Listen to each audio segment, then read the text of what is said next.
Assalamu alaikum students, myself Sayyid Rabeed bin Azam, your physics instructor from V Tuitions.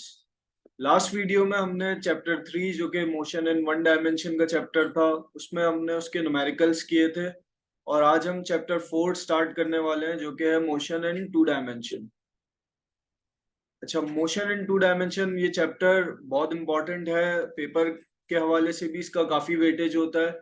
और इसमें इसके अंदर concepts हैं काफी, लेकिन कॉन्सेप्ट्स हैं काफी इजी। जिस तरह से मैंने प्रेजेंटेशन बनाई है वो आपको समझ आएगा इजीली। और इसके अलावा वो MCQs, question answers, derivations, numericals हर पेपर के पार्ट के लिए इंपॉर्टेंट चैप्टर है ये। तो चलते हैं लेक्चर की तरफ।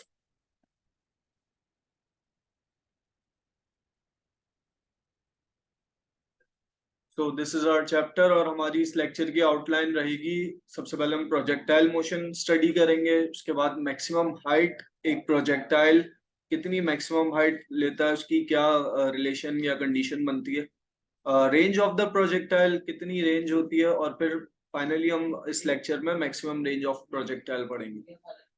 बहुत इजी एग्जांपल्स के जरिए समझाने की कोशिश की गई है। जिस तरह से आप ये एग्जांपल देखें, ये एक बिल्डिंग है और एक टैंक है जो कि इस पे फायर करने वाला है।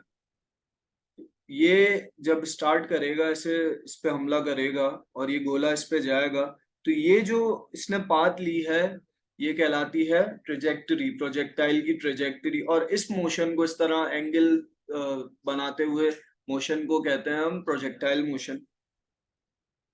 तो इस तरह ये बिल्डिंग गई।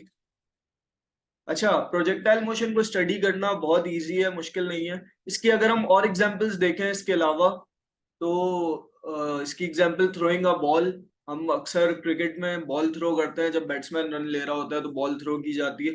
तो वो हमें कैसे पता चलेगा कि हम किस स्पीड से और किस एंगल से थ्रो कर रहे हैं जो डायरेक्ट कीपर के या फील्डर के हाथ में जाए बॉल। तो वो हमें अंदाजा इसी तरह होता है, खेल खेल के आइडिया होता है। वो जो बेसिकली पूरा जो फिनोमेना हो रहा होता है वो प्रोजेक्टाइल मोशन ही है। अच्छा, प्रोजेक्टाइल मोशन को स्टडी करने के लिए अगर हम तीन अजम्पशंस हैं जो अगर हम अज्यूम कर लें, तीन चीजें, तो उसको स्टडी करना बहुत इजी हो जाता है। इस तरह पहली अजम्पशन है हमारी, the acceleration due to gravity is constant. जो कैपिटल स्मॉल जी की जो वैल्यू है वो कांस्टेंट है over the range of projectile. पूरी प्रोजेक्टाइल की रेंज में जो ऑब्जेक्ट है, जो भी उस पे जो स्मॉल जी की वैल्यू अप्लाई हो रही है वो कांस्टेंट है। सेकेंड हमारी कंडीशन है कि effect of air resistance is negligible. जो एयर रेजिस्टेंस है, जो ऑब्जेक्ट हमारा जा रहा है उसको जो एयर आके हिट कर रही है या रोक रही है, वो नेग्लिजिबल है। मतलब उसको हम नेग्लेक्ट कर देंगे, उसको किसी खाते में नहीं लाएंगे, किसी कैलकुलेशन में उसको नहीं लाएंगे। नेक्स्ट है, the rotation of earth does not effect the motion.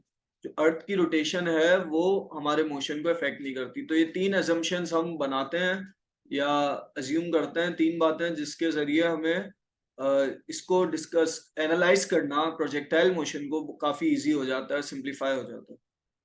अच्छा, इसको समझते हैं एक ग्राफ की मदद से। ये एक्स एक्सिस वाई एक्सिस है और ये हमारा प्रोजेक्टाइल है। यहाँ से स्टार्ट होकर हमारा मोशन, प्रोजेक्टाइल मोशन, यहाँ एंड हो रहा है इस तरह। तो इसको हम दो कंपोनेंट्स में डिवाइड करते हैं, एक होता है हमारा एक्स कंपोनेंट, एक होता है वाई कंपोनेंट। जो अलोंग एक्स एक्सिस होता है वो होता है एक्स कंपोनेंट, जो अलोंग वाई एक्सिस होता है वो होता है वाई कंपोनेंट। दो कंपोनेंट में डिवाइड करके इसको स्टडी करना इजी हो जाता है। तो हमारा वाई कंपोनेंट की वैल्यू बनती है -gt। ये माइनस साइन वगैरह क्या शो कर रही है ये अभी आपको बताया जाएगा। और ये वी नॉट की वैल्यू बनती है हमारे, और वी एक्स की वैल्यू बनती है वी नॉट एक्स। ये जो v है ये यहाँ वेलोसिटी को शो कर रहा है, और x जस्ट इसलिए लिखा गया है कि v along with x axis है ये। और ये हमारी इनिशियल वेलोसिटी है, जो हम जब हमने अपने मोशन का आगाज किया तो जो इनिशियल वेलोसिटी दी वो v नॉट x है, क्योंकि अलोंग x एक्सिस ही जा रही है। और ये ऐसे आगे जाते जाते ये कम होती जा रही है, जब अपने टुवर्ड्स दी एंड हो रही है तो ये कम होती जा रही है और फाइनली यहाँ के खत्म हो जाएगी। तो इसमें आप देखें, the velocity of object in the Y direction decreases by the same amount every second. Y direction में मतलब इस तरह जब ये जा रही है, जैसे मैंने अभी कहा कि जिस तरह जैसे जैसे ये आगे जा रही है वेलोसिटी इसकी डिक्रीज होती जा रही है एवरी सेकेंड, मतलब हर सेकेंड में उसकी वेलोसिटी कुछ डिक्रीज होती जा रही है। और जो ये नेगेटिव साइन है ये इंडिकेट कर रहा है the velocity in Y direction is decreasing.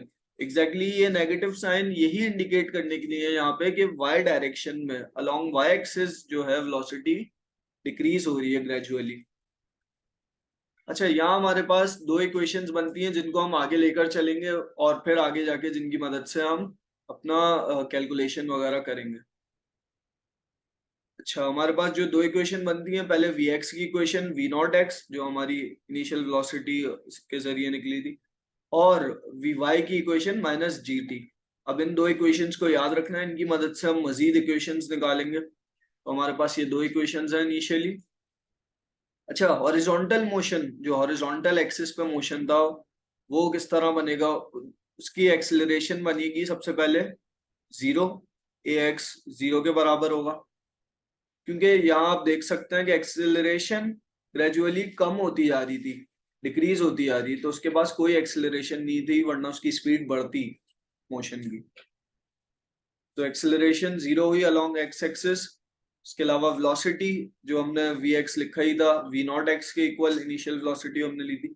जो डिस्प्लेसमेंट है कि उसने कितना डिस्प्लेस किया, डिस्टेंस भी कह सकते हैं इसे, वो बराबर होता है, हमें पता है, वेलोसिटी इनटू टाइम के। तो इसको हमने शो किया है x से, क्योंकि ये अलोंग x एक्सिस डिस्टेंस है, तो ये शो किया हमने vt से। और क्योंकि vx की हमें वैल्यू पता है क्या थी, v0x, तो हमने जस्ट यहाँ v0x लिख दिया। इन इक्वेशंस को मैंने अपनी आसानी के लिए नाम दे दिया है यहाँ इक्वेशन x1, x2, x3। ये x शो कर रहा है कि ये हॉरिजॉन्टल एक्सिस की इक्वेशन है, मतलब x एक्सिस की, और 1 2 3 जैसे इन इक्वेशंस को नाम दिए हैं ये, ताकि आगे जब इन इक्वेशंस का काम आए तो उन नाम से हम इन्हें रेफर करके वहां लिख सकें।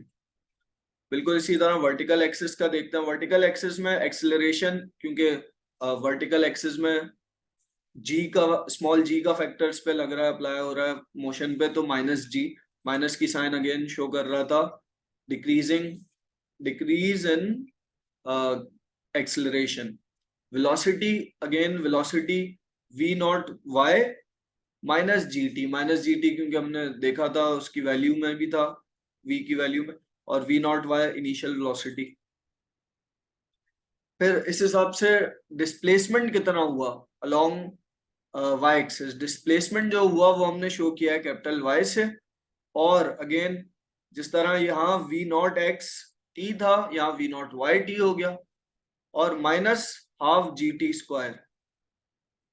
अच्छा, यहाँ डिस्टेंस का वो फॉर्मूला लगा है, वी.आई.टी प्लस 1/2 at²। बिल्कुल उसी फॉर्मूले के तहत ये किया गया है। और माइनस की साइन अगेन वही शो कर रही है कि क्या शो कर रही है कि डिक्रीज हो रहा है एक्सेलरेशन।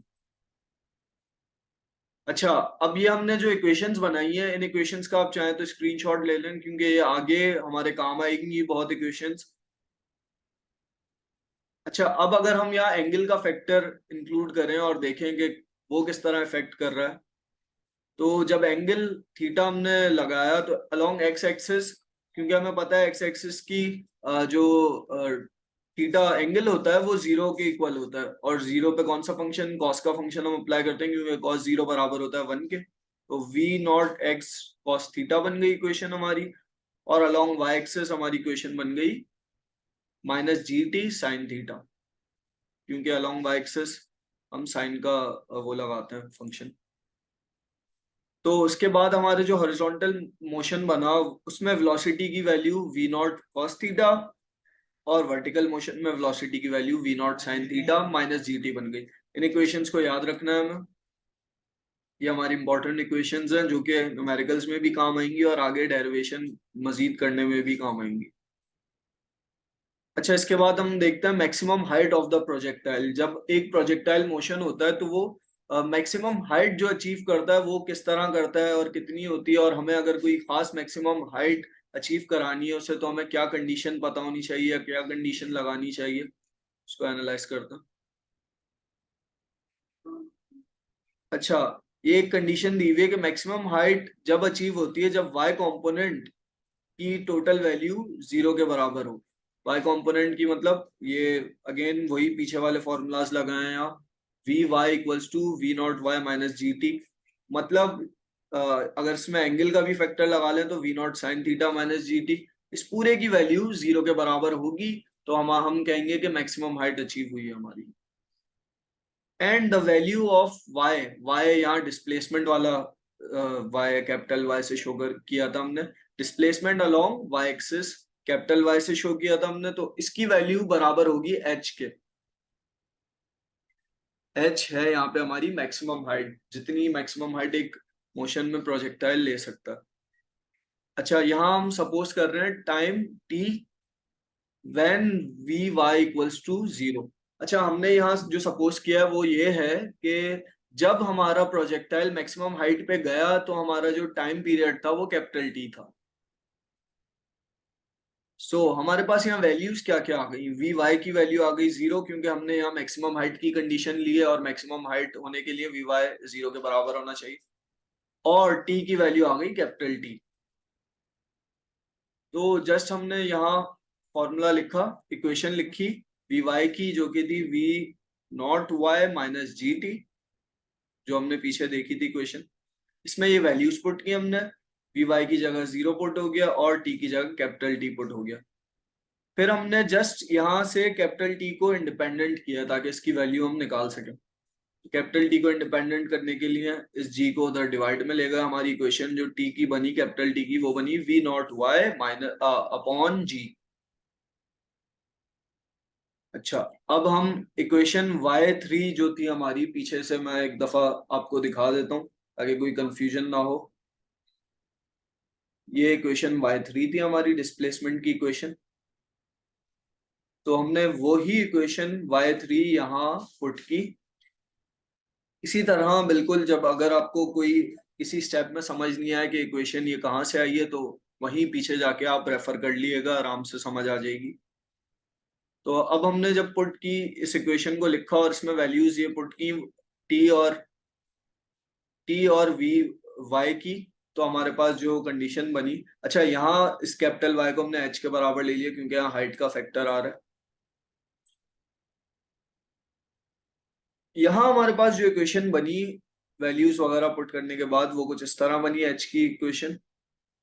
और यहाँ हमने क्या स्टेप किया है, यहाँ जस्ट इस जी को नहीं, इस जी को जस्ट इन दोनों के साथ लिखा। ये अभी यहाँ 1/2 जी टी स्क्वायर है। इसकी वैल्यू ये देखें, ये टी की वैल्यू यहाँ पुट हो गई, ये वाली वैल्यू दिस वन ये यहाँ पुट की हमने। और इसी तरह इस टी की जगह भी V not Y upon G put हुआ। अगेन नेक्स्ट स्टेप में हमने क्या किया, जस्ट इन दोनों को मल्टीप्लाई हो रहे हैं क्योंकि स्क्वायर में लिख दिया, और बस बाकी ये तो एज इट इज लिखा रहा। अगेन नेक्स्ट स्टेप में हमने क्या किया, अगर आप गौर करें तो ये वैल्यू और ये वैल्यू हमारी सेम है, जस्ट इनके वेरिएबल्स इनके कोफिशिएंट्स का फर्क है, यहाँ 1 है और यहाँ 1/2 है, मतलब 1 माइनस हाफ। तो 1 माइनस हाफ कितना बनता है, हाफ। अगर इसको इस तरह समझ लें 1 माइनस 0.5 ही बनता है।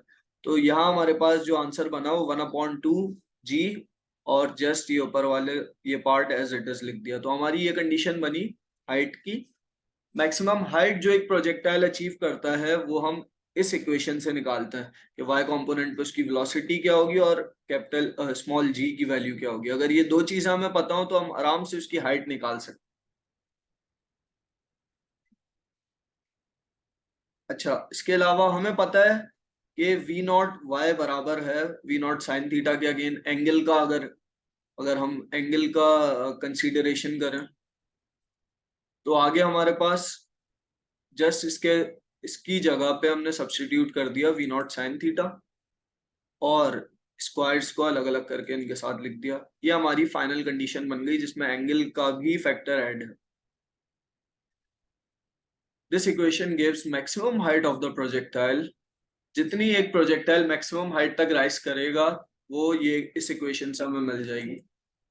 नेक्स्ट है रेंज ऑफ प्रोजेक्टाइल। रेंज क्या होती है, अगर हम वापस अपनी एग्जांपल पे आए तो जब ये इस तरह फायर हुआ था तो यहाँ अगर हम कंसीडर करें जहां से स्टार्ट हो रहा है, जो रीजन है हमारे मोशन का, वहां से अगर हम इसे देखें तो जो जहां तक ये समझ लें, ये जो एक्सिस बनाया है ये मैंने एक्स एक्सिस बनाया, तो ये इस तरह जब ये अप्लाई हुआ मोशन, तो जो मैक्सिमम हाइट इसने अचीव की, अगर आप फिर से इसको गौर से देखें तो मैक्सिमम हाइट इसने ये अचीव की, तो इस हाइट को हमने नाम दे दिया एच का। इस हाइट तक पहुंचने के लिए जितना टाइम लगा वो है टी, ठीक है। और जब यहां से इस हाइट तक पहुंचने के लिए इतना टाइम लगा, तो इस हाइट से वापस रिटर्न अपनी उसी स्टेट में आने के लिए जो इनिशियल स्टेट थी उतना ही टाइम लगेगा। तो हम ये कह सकते हैं कि इसकी जो टोटल रेंज है यहां से लेकर यहां तक, वो 2t के बराबर होगी। क्यों? क्योंकि यहां से लेकर यहां तक का डिस्टेंस टाइम लगा t, और यहां से लेकर यहां तक का भी t लगा, तो t प्लस टी 2t। तो हम यही सपोजिशन अपनी लेकर चलेंगे, और हमारे पास ये दो इक्वेशंस हैं, अगेन वही पुरानी इक्वेशंस है। कैपिटल एक्स मतलब डिस्टेंस ऑन एक्स एक्सिस हमारा है v इंटू टी, जहां v की वैल्यू v नॉट एक्स है, और r, यहाँ r शो कर रहा है रेंज को, टोटल रेंज ओरिजिन से लेकर एंड पॉइंट तक के डिस्टेंस को, वो बराबर होगा 2 इंटू वी टी के।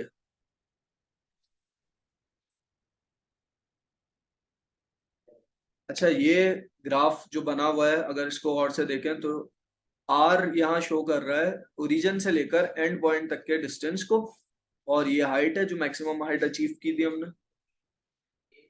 अच्छा, distance from the origin to the point where projectile returns, उस पॉइंट तक का डिस्टेंस ओरिजिन से जब प्रोजेक्टाइल रिटर्न होता है, मतलब एक्स पे आ जाता है, एक्स एक्सिस पे आ जाता है, तो यहाँ y की वैल्यू एक्स एक्सिस पे क्या होगी? ऑफ कोर्स y की वैल्यू एक्स एक्सिस पे 0 के इक्वल होगी। तो ये हमारी दो कंडीशन है, और जब ये अप्लाई हो जाए कंडीशन, तो हम कहते हैं कि ये रेंज है प्रोजेक्टाइल की, और उसको रिप्रेजेंट करते हैं कैपिटल आर से। To find range we know that the total flight equals to, जो टोटल फ्लाइट है वो इक्वल है 2 times into time necessary to reach the maximum height. ये वही चीज लिखी हुई है इनवर्ट जो मैं आपको इतनी देर से समझा रहा हूँ, कि जब मैक्सिमम हाइट अचीव हो जाती है जिस टाइम पे, उसी टाइम को हम अगर डबल कर लें तो रेंज निकल आती है। देयरफॉर हम ये कह सकते हैं कि x तो बराबर हो गया यहाँ r के, जो x की पूरी वैल्यू है वो r के बराबर हो गया, और t बराबर हो गया 2t के, क्योंकि t हमने ये कैपिटल T कंसीडर किया था मैक्सिमम हाइट को, तो 2t हो गया इसका इसका टाइम पीरियड। अच्छा, ये वैल्यू अगर हम सब्स्टिट्यूट करें इन इक्वेशंस में, तो हमारे पास क्या कंडीशन बनती है? 2 अपॉन, अच्छा हमने जो सब्स्टिट्यूट की है वैल्यू वो है ये t की वैल्यू जो हमने पिछली इक्वेशन से निकाली थी। अब मैं वापस पिछली स्लाइड में नहीं जा रहा, आप देखिएगा अगर कोई कंफ्यूजन हो तो जस्ट हमने ये वैल्यूज यहाँ पुट की हैं, तो ये बन गया हमारा कंडीशन 2 अपॉन जी, और जस्ट वी नॉट वाई आ गया यहाँ, और ये जी आ गया, जिसकी वजह से सब ऐसे मल्टीप्लाई में लिखा गया। इसके अलावा अब यहाँ हमारे पास वी नॉट एक्स और वी नॉट वाई है, जिनकी इक्वेशंस हम वही जो लिस्ट थी एक जिसका मैंने स्क्रीनशॉट लेने का बोला था आपको, उन्हीं लिस्ट में से ये इक्वेशन आई हमारे पास। और ट्रिग्नोमेट्री से हमें पता है कि साइन थीटा कॉस थीटा, और ये two sine theta cos theta बराबर होता है साइन 2 थीटा के। तो जस्ट हमने इन तीनों की जगह लिख दिया यहाँ साइन 2 कॉस थीटा। तो कैपिटल आर की जो हमारी वैल्यू बनी वो बनी V nought square upon G sine 2 theta. ये हमारी फाइनली कंडीशन आ गई किसकी? मैक्सिमम हाइट ऑफ प्रोजेक्टाइल की। इसके बाद है हमारे पास मैक्सिमम रेंज, कि कितनी मैक्सिमम रेंज होगी एक प्रोजेक्टाइल की। अब इस पे चलने से पहले मैं आपको एक एग्जांपल देता हूँ, कि अगर हम जैसे बॉल को हाई थ्रो करते हैं तो वो हम किस तरह करते हैं। अगर हम अपना एंगल बिल्कुल सीधा स्ट्रेट रखें तो बॉल हमारे करीब ही आके गिरेगी, जबकि हम अगर एंगल थोड़ा सा 45 डिग्री टुवर्ड्स 45 करें एंगल, तो बॉल बहुत दूर जाएगी, मतलब उसकी रेंज बढ़ जाएगी। तो बिल्कुल प्रोजेक्टाइल में यही होता है कि एंगल पे ही डिपेंड करती है रेंज। तो इसको जरा देखते हैं, ये ग्राफ आपकी बुक में दिया हुआ है, यहाँ आप देख सकते हैं। अगर ये आया भी क्वेश्चन तो ये ग्राफ बनाना कोई मुश्किल नहीं है, जस्ट इसमें 2-3 एंगल्स ड्रॉ करके और उनकी रेंज पे क्या इफेक्ट पड़ रहा है एंगल से ये शो करना है। ये देखें, जैसे यहाँ से स्टार्ट किया इन्होंने मोशन और 10 डिग्री का एंगल दिया, तो हमारी रेंज ये बनी जो कि है 900। और इन्होंने एंगल 30 डिग्री का दिया तो कुछ इस तरह बनी। इन्होंने 80 डिग्री मतलब बिल्कुल स्ट्रेट एंगल दिया तो रेंज हमारी और कम हो गई। और जब इन्होंने एंगल किया 45 डिग्री जो कि है ये, तो आप देखेंगे किस तरह हमारी रेंज बढ़ गई। तो जस्ट यही है मैक्सिमम रेंज का कॉन्सेप्ट। मैक्सिमम रेंज हमारी तब होती है जब हमने जो लास्ट कंडीशन की है रेंज की, उसमें जो साइन टू थीटा आ रहा था उसकी वैल्यू जब 1 के बराबर हो तो हमारी मैक्सिमम रेंज होती।